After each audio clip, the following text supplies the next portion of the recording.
welcome to the RIE Mentor Series. My name is Kelly Scott, and I am honored to bring to you 4 RIE mentors. These 4 RIE associates all studied extensively with RIE's founder, Magda Gerber, during their training, and have been mentoring other associates, early child care professionals, and parents for over 30 years. They are an extraordinary group of thinkers, teachers, and parent educators, and each brings their own unique perspective to our conversation surrounding struggle that I'm grateful to be able to share with you. So today I'm here with Liz Memel, who was my mentor when I was going through RIE training. She is a infant specialist. She taught college for a number of years. She's facilitated and she trained directly with Magda. So I'm going to turn it over to Liz, where she can tell us a little bit about her background and her start in RIE. Thank you so much, Kelly. I'm really very pleased to be able to tap into the technology and create this my portion of this mentor series. And I think it was a great idea you had to do this. And I appreciate your participation because our organization is so much about people stepping up to the plate. So you did, and you are. Thank you. I stepped up to the plate about 35 years ago almost. It's been that long since I met Magda Gerber and knew that this was going to be the rest of my life within a very short time. I got really serious after a couple of years and went back to graduate school at Pacific Oaks to get my master's so that I could do things like college teaching, which is where I met Kelly at LA City College. Such a wonderful experience I had there for a long time. I teach parent-infant classes mostly. That is my passion in working in this organization. I used to be on the board for over 30 years and served long and hard on that role. The board of directors is struggling now with this pandemic, and so we're reaching out via the internet, which is great. And the internet is just so much a part of our persistence today to be able to cope and live within the constraints that are foisted on us. It's not our choosing.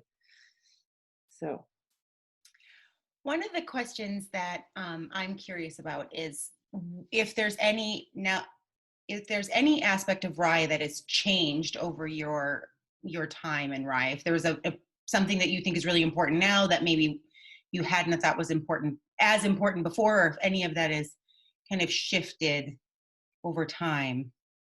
No, I really don't think so, Kelly, because RIE is this rudder that you can try to keep steady ahead when so much through all these years of change in fads and mores enter into the realm of family life and human development. And it does provide this constant, strong rudder to master and to guide you through and to hang on to and to come back to when you've gone off on a tangent for whatever reason, to see that, oh yeah, this is my ground of being here. So I don't think so. I mean, fads are always going to come. There was once an LA Times letter to the editor when something was a hot issue, and it said, parenting styles come and go, but infants or children's needs never change. And that's the case. And what do you think their most important needs would be? Well, I think I can cite the RIE Foundation's curriculum, which, by the way, that's another thing that I love to do is teach the foundations class, and I'm hoping to teach one in the fall. I'll put a plug in where I live in Ventura County. I think that it's the overarching need to fulfill the child's biological needs and reliably understand them, because as Magda Gerber so famously used to say, if their biological needs are misunderstood, then they too will not understand themselves and their needs. And to grow up that way, a lot of people have done that, and a lot of people need therapy because of that, because they don't know what they need and they have to seek it again. Mm. I'm sure we all know people like that, and they're needy to a fault, and sometimes, and it throws them for a loop. And it starts in early childhood. Yeah. Um, Speaking of fads, do you feel like there's aspects of parenting that have changed a lot in your time from the beginning of learning about RIE until now? Are there things that have changed or challenges that have shifted? Well, every generation has its revolutionary um, patterns. My mother was a flapper, and she was, that was a big revolt against the mores of society. And every generation comes up with it. The traps that lure people away from their rudder, their core. And I suppose the technology is the major one today, because it's infiltrated our lives so much. And how do we cope? How do we deal? How do we balance it? That's probably the challenge today. And that is very different from other trends which came and went. This isn't going. And it's wonderful. I'm not putting it down. It gives us amazing resources and knowledge and great gains, but it also is the ruination in many ways of our relationships. I mean, there's gobs of research about that, how the technology is, really crippling, especially young people, to not even realize how they can relate face to face with someone anymore. There's a lot of research about that. Mm-hmm. And RIE certainly gives parents a great foundation for how to interact with their small children. And then so often I feel like you hear parents will talk about how when they learn more about RIE, then all their relationships change, that it's not just for infants and toddlers, but this respectful communication is really something that is lifelong for so many people. Sure, it becomes a very, very crucial value. And by modeling it, relationship-based care, that's what a young child will grow up knowing and learning, because Magda always said, what we teach is ourselves. So if we're going to sit at a screen, and we're going to show that that's the way to go. And yes, I think RIE gives those tools. Again, I'll use the rudder, but I'll put it like in a line in the sand this way going, that you draw that line in the sand and say, no, I'm not going to allow this cultural abyss to enter into my family's sphere. I will go this far and no further. Now, that can't last forever, because our children venture out into the world soon, we hope, again. And so the struggle now, which is the topic that I'm dwelling on today, is, how to balance, how to find the line in the sand and uphold it and stick to your values, and not betray yourself and those you care for. Yeah. Yes, I definitely think parents today are feeling the struggle a little bit. And when we've talked before, one of the things I was saying is how much I feel RIE has helped in my own interaction with my daughter, who's no longer RIE age. But just that how I feel like we've been set up so well to usher us into a really challenging time. It's not feeling as challenging as it is to some others. That Exactly. RIE teaches parents how to sit with struggle so beautifully and not run from it, but really be present for it. Okay, so now you're treading on all that I want to talk about. So sorry. I will stop talking. I'm going to go with it, because first of all, seeing this sign behind me, the RIE goals, I think you can see it. Maybe you can't read all the exact words, but I put that up because that is a rudder. And when parents are coming to our parent-infant guidance classes, which was Magda Gerber's amazing construct that she came up with 40 years ago, um, that provides an inspiration, I believe, that parents see that on the wall in the classes, and they realize yet again, oh yeah, that's why I'm here. That's what my modus operandi is, because I want that for my family, for my children. Rise goals to help raise authentic infants. That's the key. And so I wanted to keep that in view here as I go off now into my talk, which I am going to read a lot. So you'll see me looking down here, but I didn't want to miss um, the things that really concern me now and what I want you to hear. So what's true is I know that RIE can be a source of familiar inspiration when we are struggling, even suffering. How we and our children cope and adapt and function are keys to the problems we are struggling with. And the routine, which Kelly, you alluded to, seems to be one huge asset. That's what I hear from families that I'm in touch with now who have been in my classes, still have very young ones, and those with older ones too. And Magda believed predictability held the key to ease of living with ourselves, younger and older people. However, now all of us are becoming a lot more vulnerable because of the world situation. The press out there is almost constantly telling us that we're going through all these things in these passing months. I ask, is it breaking news or is it breaking us? Does chaos get to be the looming, dark, default cloud hanging over us?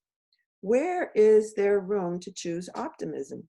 I say it's with the children, struggle and all. Here is my 12-year-old grandson's Mother's Day card that I just got last week. And on it, he says, "We hope you have a great Mother's Day.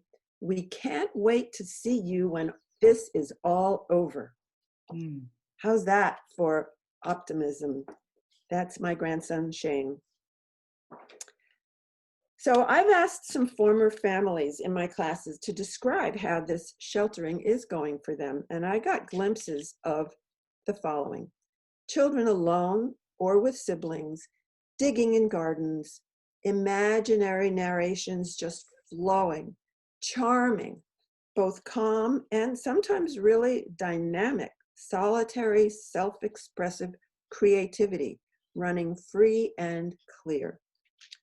This is the ongoing intrinsic motivation that really starts because of all these. The last one on the list is inner directed, which implies that all these qualities happen because the child's intrinsic motivation is happening big time. So what has play done to release these children's stress levels, their darker emotions that represent struggle for sure, but not necessarily suffering? You know, Magda was an advocate for struggling. Not that she wanted people to suffer, certainly not. She had suffered tremendously, and so she knew what it meant and had visited it and revisited it and came to the United States to escape it, and certainly encountered struggle as a new immigrant, but happily not like it is today. So there's one common element in most of the online parenting offerings, which I'm not going to be doing today, and that is giving advice through questions and answers. Kelly, you've happily and helped me to open the flow of this, but now, frankly, what I'm going to be able to try here is to ask you, people out there watching, to ask you some questions instead of me being an answerer, an expert. I will definitely pause to ask you some questions that are answerable from your unique viewpoint. You're the experts in your lives and your children's lives. So just as Magda defined infants as unique little individuals, so are you out there on the other side of this monitor, big, unique individuals. One of her frequent responses to inquiring parents or professional carers was, "What have you tried?" So that's something that you can reflect back on for yourself. What have I tried? You know, when you don't have the answers coming up in your parenting blogs, which frankly are pretty formulaic and revealing a lot of a lack of a rudder like RIE provides. And to me, it's sad. If more people knew this, I think the planet would be moving along a lot better, because as Magda said famously, having a more respectful world is when you allow people to be what they are. Having a more respectful world is when you allow people to be what they are. So that's a major mainstay here, I think. So what the root of the word educaring, Magda's construct, is the root is educe, which means to draw out. You parents there watching know much more from your true inner self to help you fill in the gaps and provide answers. So when you come from week to week after week of parent-infant guidance classes, there's no finality in the participation. There's no final answers. It's just a process of collaboration, facilitating the learnings. And the chances are, when you find value in that kind of learning process, that you are less an authoritarian person who puts his or her faith in neatly piled up facts, and you won't feel threatened by the RIE approach with its lack of formulas. Rather, there's an openness, a flowing, not closure. As one willing, transformed, and ready, able mother wrote to me now recently, my fear, stress, and anxiety are replaced with curiosity, excitement, and a willingness to work through experiences that might not be comfortable. It's a huge shift, she said. She came to know and own the difference between controlling versus autonomy supporting practices. Do we control autonomy or do we support it? Excuse me, I need a sip. So what I can try to do today is set some framework that raises the wondering of why RIE may be working the way it does in these worrying, troubled times, to actually allow for parents their chaotic worries, probably some of everybody's own fake news. You know, we tell ourselves these stories without as much suffering, with less suffering, in fact.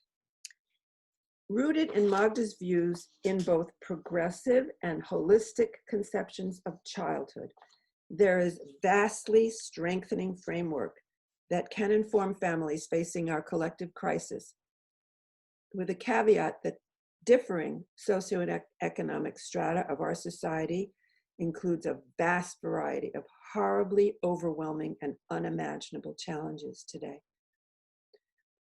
Many of you know that I'm a parent and a grandparent, as I just showed you. So I know of what I speak when I say worrying can pop up just by default. The big question is, what does one do next? There's famous analysis paralysis, which for families with very young children brings a pause. You're sensing, you know, what comes next? What do I do next? I'm feeling a little off course here, so let me think about this for a while. But you know, this dilemma is nothing new. It's the way things go in our normal old living as it used to be. So the next question is, are all things different than they used to be? Are we completely reformed? No, definitely not. As one grateful mother of a young toddler wrote to me during the pandemic's first weeks, quote, I am grateful to Magda Gerber and RIE to have the principles and practices making our lives joyful and peaceful. She reported they are doing well, her child thriving with the, quote, deep routine. What do you think she meant about routine being deep? Truthfully and realistically speaking, we've always been visited by struggle. In fact, Magda's one word to say the essence of life is the word struggle. Now, did she advocate for struggle? In a way, she did, because she knew, as she famously said, that struggle builds muscle. Where is that quote? I have it here someplace. I'll get to it. You know, the truth is that there are always emotional ups and downs. We like to call them yes and no emotions rather than positive or negative. That was an interesting difference pointed out by my friend and colleague Janet Gonzalez Mena, famous author, because she chose those descriptive words, yes emotions and no emotions, instead of positive and negative, not seeing emotions as negative, because they're always real and they're never wrong. Yet, certainly, things are not what they used to be. Challenges are in so many directions surrounding us. So how to live life in a new narrow context seems to be the overarching question. Having to do or face now what is difficult or unpleasant. I want to define the word shelter for you as I found it online. A shielded or safe condition, protection. So maybe this is a place to find more of one's true self if you're feeling protected and shielded, which babies feel when we contain them with their strong emotions, when we go to them, when we help and hold them, as this photo from Magda's famous, most wonderful book that I always give new parents, which is this one. Does it come back? You can't see the title because it's in reverse. I've used Caring mine so much the binding your broke. parent. But the picture is valuable.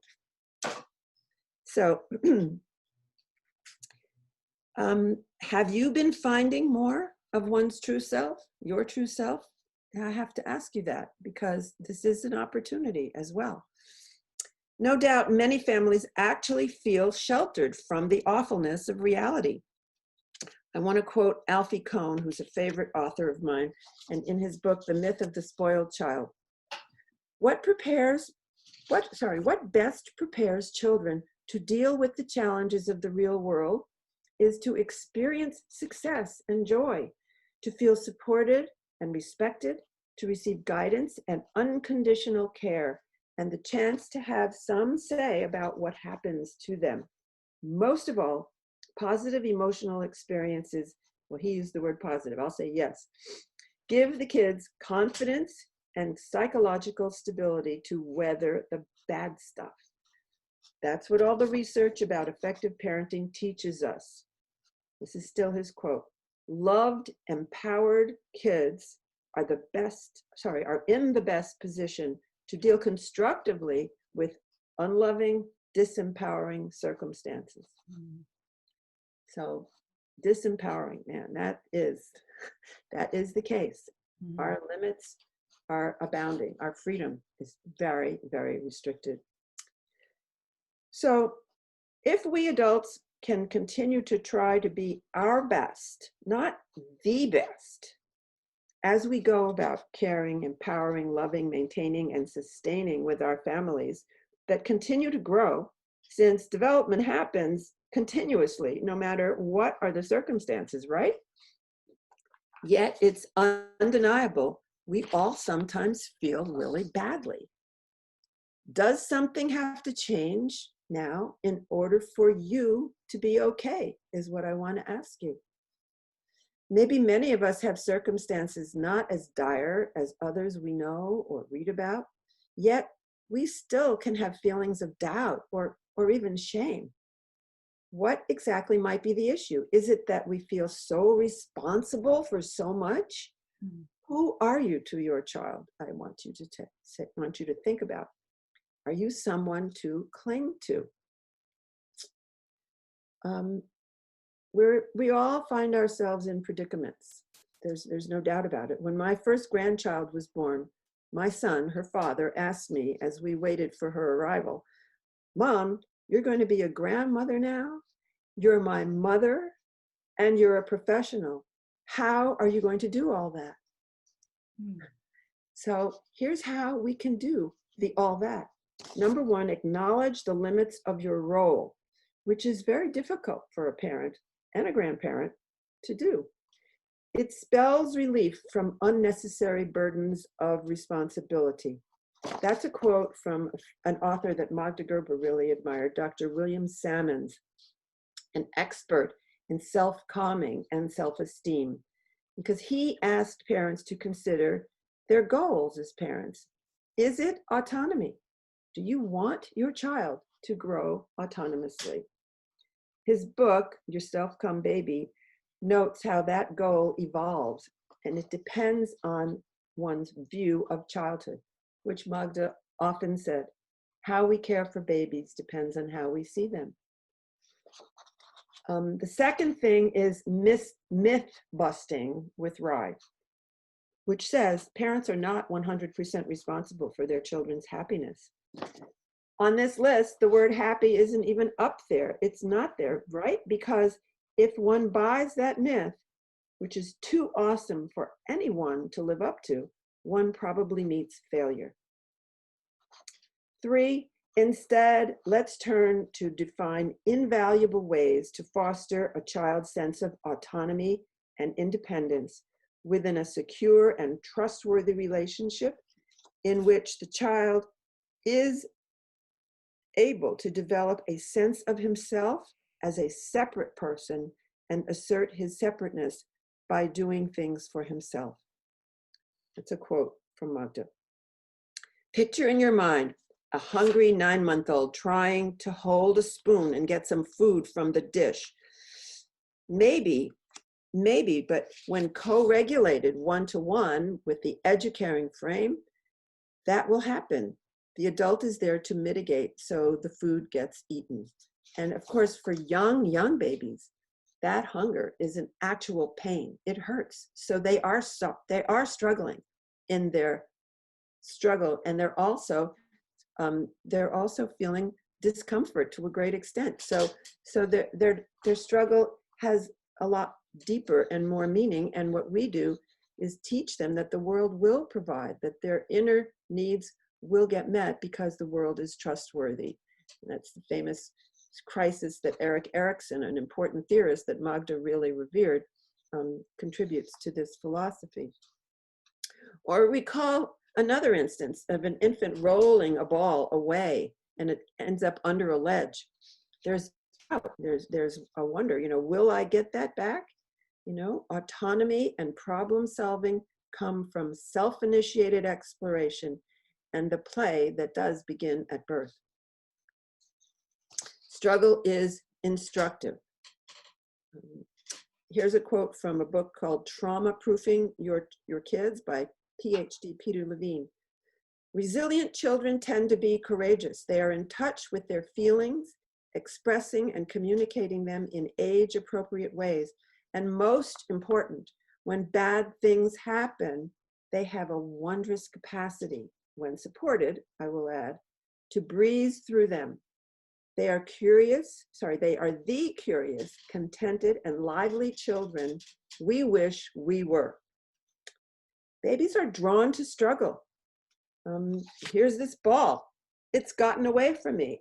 Luckily, we have these wonderful balls. That's changed in the history of childhood. Magda's favorite ball was one like this made out of raffia from somewhere in the Philippines, I think, that had a really small hole, but they could easily get their fingers in as they struggled. They didn't suffer because the ball was rolling away from them. And she, by the way, would never roll a ball back to someone who had it rolled away from them. She was very brave.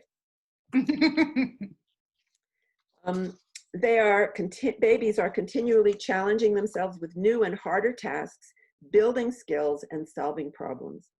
And they sometimes express lots of feelings of effort, but not suffering. You've heard them grunt, actually, when they're trying to achieve something like lean and stand and balance and grasp something. They are able to create a rhythm of trying different solutions as they create their hypotheses, being what Alison Gopnik called philosophical babies in her famous book about the competent infant. She said that infants are more competent than adults. There you go. The truth is, though, they may look to you for help and support, but Magda taught us to start with the least amount, and then her famous word is wait. It's not about pushing independence. It's not saying, oh, hey, you can do it. Rather, she taught us to allow it to unfold with our appreciative presence when we could be in wants nothing quality time, but also alone, time alone and time together every day, essential for healthy development.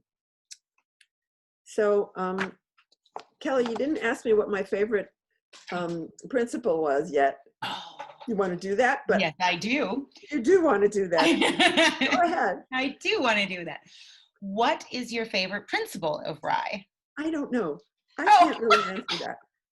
So I just wanted to give that a broad sweep. The principles are, as that mother said, they're the principles and the practice are the guides, the rudders. But I do want to say something about the biggest thing that I know about Magda Gerber, which is the following.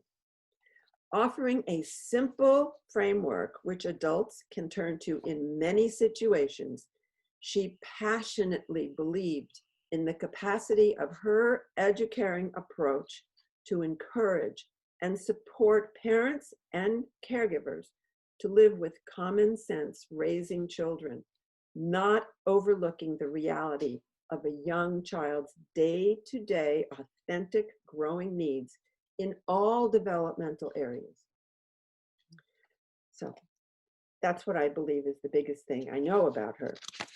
Am I suggesting that this framework of collective tools for a family's growth can now inform our current healing through these dark times? Absolutely, I am. This approach can definitely help us shed light on the darkness everyone faces now. The well-known underlying principles and practices are based on RIE's unconventional humanistic view that, quote, honors infants and young children as equal members in relationships. That radical thought is part of RIE's nonprofit's vision statement that honors infants and young children as equal members in relationships, instead of what is a pervasive societal view that 0 to 3 years don't matter beyond general terms and within limits, the customary underestimation of a young child's capacity, a very young child's capacity. One of the textbooks that I used in teaching at City College stated the case that the typical view is underestimating the competence of newborns and overestimating the competence of toddlers. There's dignity in struggle. It gives our soul muscle. That's the quote that I was trying to reclaim here about it. Because without difficulty, there would be no development. That's what the research really is telling us. Because the active infant system is adjusting to mild or moderate stress, which is actually a good thing since that system can respond to normal challenges. Have you seen struggle? How do you see it? How do you frame it?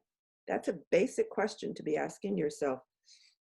I'm not really asking about suffering here. Let me make that very clear. I'm not suggesting that we should espouse struggle. Espouse suffering. There's a big difference. Because if you do see struggle as something to deny and avoid, then you're saying it's too much suffering. But that's what actually hurts our human selves, damaging self-esteem, because basically we can't think well if we're suppressing the fact that there is this dark side, this shadow side. We are born human, but depending on early development, the brain's biology can mean that we can grow beyond becoming humane, which is what Dr. Bruce Perry from childtrauma.org has said about the fact that we become humane, maybe. It's all about empathic vulnerability, allowing ourselves to go there, especially now when we do feel all caged up in confinement. What can help?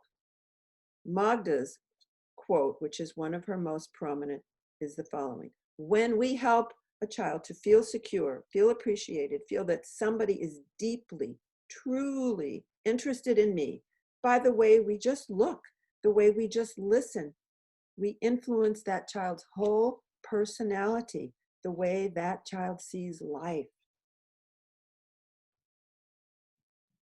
End quote.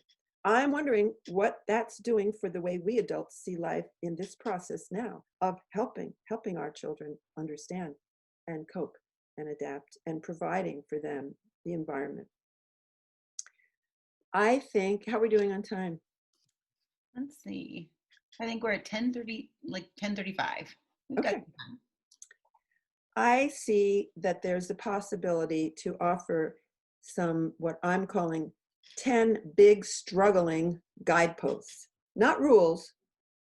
Rules are one thing. These I consider guideposts. Number one is taking part, not leaving your own self out of the struggle, but rather just keep back, staying available, watching out for your control button. You can bring your whole self along if you want an authentic role in your family's life while your children are living and struggling. So to acknowledge the limits of your role is a very difficult thing for a parent to do, but it also spells relief from an unnecessary burden of responsibility. That's a quote from The Self-Calm Baby, one of Magda's few books that she recommended. It's an old book. You find yourself beginning more and more to hear your own inner voice in order to understand the importance of drawing out the voices of others, whether the other is your child, your spouse, your client, or your friend. That's from a book that I discovered in graduate school, Women's Ways of Knowing. It's an old and wonderful book.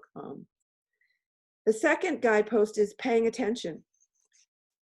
No question is that everybody wants attention. It's a built-in yearning from birth. 100% only part of the time. That's what Magda prescribed. And I want to read to you a quote from Ron Lally, a recently passed away gentleman who was a major force in this country advocating for infants and a very close ally of Magda. He writes in his For Our Babies campaign, paying attention to infancy maximizes the opportunity for children to take advantage of experiences that come their way in later periods of development. Here we are, something that's come our way. Back to you seeing how your role with your identity that you form. For me, I realized that I liked best who I am when I'm with children. It's something that made me decide to really get serious when I first met Magda Gerber and choose this for the rest of my life's career. But does that mean that I have patience or that I'm being patient? I don't think so. It's not really a commodity we can stockpile like toilet paper. It's an attitude that may become diminished, and to pay attention to that by being present, being involved with your whole self. The next one, number 4, I didn't say number 3 was being present. Number 4, observing yourself. And by the way, these are going to be offered to you in a link. I put them on this handout that Kelly will arrange for you to have. Observing yourself. Interact as you learn about yourself. Are you afraid, perhaps, of doing something wrong? One lovely story is of a couple that were interacting with their toddler, and they had a baby as well. They were in my classes, and they would be communicating to the toddler in some way and think, oh my gosh, that wasn't very respectful, not very right. And then they got to choose without any self-incrimination. They say, well, that's the best we can come up with now, or no, we want to switch gears. We want to reframe that, go back and say, that really wasn't doing my best. But they didn't blame themselves if they were unable, because we're human, we're fallible. We don't need to always be on top of it and have the best. We're doing our best, and sometimes that falls short, and that's perfectly fine. mother of a 5-week-old coming to RIE when I was training with Magda said, I am just so tired. I sometimes absolutely just can't muster being attentive and paying attention. And she immediately said, that's true. And you go and take a nap because your child doesn't need you 100% of the time. She gave that woman permission to know she was authentic herself, raising an authentic child who could figure out, because her needs, her basic biological needs had been met authentically. She wasn't feeding her when she wasn't asking for food. She had begun learning that at 5 weeks because she came for parent-infant guidance. So knowing that you will solve the problem, and in time, not on time, as is also another famous quote of hers. Number 5, listening to your children. Will you react or will you respond? There's a big difference. Harper Lee wrote, people will generally see what they look for and hear what they listen for. So beware of your biased point of view at the moment and either curb yourself or not. Number 6 is listening to yourself. Magda says on the subject of sleep, she asks parents to try to hear what your message is. Oh, poor you, you have to go to sleep, but you know, I'm gonna go do things and I wish I could go to sleep is the real message that she wanted, not diminishing the gift of sleep. You are getting heard as you demonstrate basic trust in your child's expression of these yes and no signals of distress, their anger, and their other emotions, conveying their truth. As one mom I interviewed for my master's said, RIE gives me permission to feel all the dark emotions, knowing I'm sane because of them, the rage, envy, pain, and fury, not insane because of them. Sounds simple, huh? Permitting yourself to feel upset so you are free to let go. Adulting instead of dumping out your outrage, which would not get yourself heard. It would get yourself cut off, tuned out. Well, you know, your chaos doesn't need to occupy other people's space. You can have it on your own, because I think the best thing that gets learned in RIE is boundaries, your personal boundaries, and physical boundaries as well. Number 7, we're getting there. Following your child's lead to live in the moment. They will light the way for day-to-day matters. She writes in Dear Parent, if we could observe and see infants as completely competent for the stage at which they are, we would learn from them and about them rather than teach them. Being around infants should remind us how to be real and genuine, if we're following their lead. Number 8, discovering life is a lot more fun when you and your child have confidence in each other. I want to read to you a paper that was written long ago when I was teaching, Kelly, where you were learning at City College. Just a portion I want to read from this dad of a young toddler. I've learned a lot about who I am by watching myself interact with Ryan. I want him to know that he is more than capable to handle all of life's surprises.